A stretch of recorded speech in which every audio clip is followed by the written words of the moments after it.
Peace, peace, peace. This is Rahil, aka Rey Hugo. Yeah, you know. And this is me back again, and I want to hit you with a new message entitled Stop Competing. Stop Competing. Alright, so growing up, we were always made to compete against other people, sports, all types of different things. Even as kids, we would play games where we're competing against each other to win. All right. Well, that competition always bred people to be very creative and unique in order to try to beat each other. All right. So,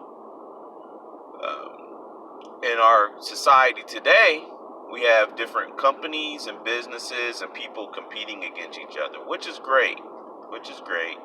Because it breeds a lot of different products, a lot of different services, and people ended up becoming unique. All right. Well, today I want to tell everybody and encourage everybody to stop competing. All right. Stop competing. All right. Because we go back to the origins of everything.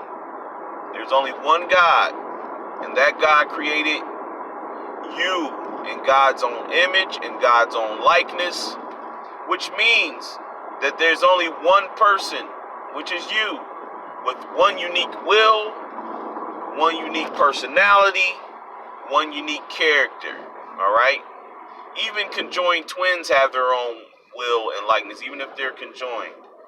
They all have their own unique personality, will, and likeness. That means that you can have a twin in this world, and even though you might have many of the same features, physical features, even some instances where your character and personality likeness might be similar, but you still have your own unique personality, will, and character.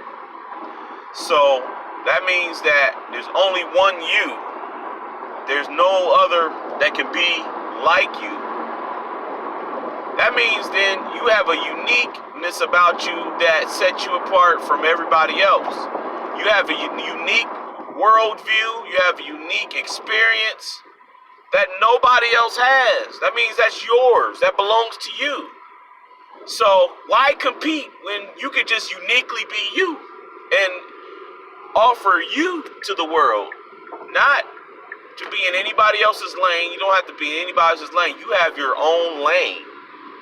So that means you don't have to compete. That's a beautiful thing. That means you just need to cultivate who you are. And you don't have to compete with anybody. No one can be Rey Hugo. No one can be Rahil. No one can be me. Because no one else has walked in my shoes, has experienced what I experienced in the way that I experienced it.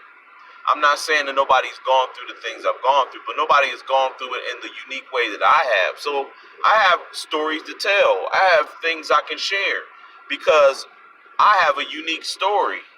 There might be some things that you can relate to, which draws people in, but also there's things that you haven't seen, or you may not have the same perspective as I have based off of my experiences and the things that I know. So with that said, I just want to encourage everyone to hone in on to who you are. Study who you are.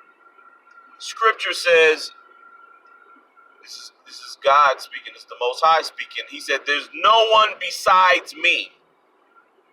You can look to your left, to your right, but there's no one beside me. There's no other God beside me. What does that mean? That God is in God's own lane. There's no other God, right? And so we take that same approach. We're made in the same likeness. We should be able to say the same thing. There's no one beside me. All right? So, and then just remember this. At the end of the day, when it's your time to rest from this life, it's just going to be you there. It's just going to be you in that wherever they put you. It's only going to be you sitting there. on your deathbed. Not anybody else, and I don't even want to call it deathbed because I believe death is just a transition. So again, no competition. Remember that there's no competition. Nobody can compete with you because you're the unique you. All right, you are the only one there is. It's beautiful. It's so beautiful. Even if you have children, you multiply and produce children. They have unique. They have their own unique will, character, and likeness. Even if it does come from the fruit of you and have similarities, but I have 3 children, and all of them have their own unique personalities and characters and likenesses that's unique to them. It's beautiful. It's beautiful to see.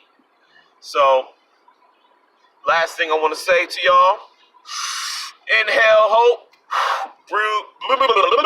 breathe out that BS. Peace.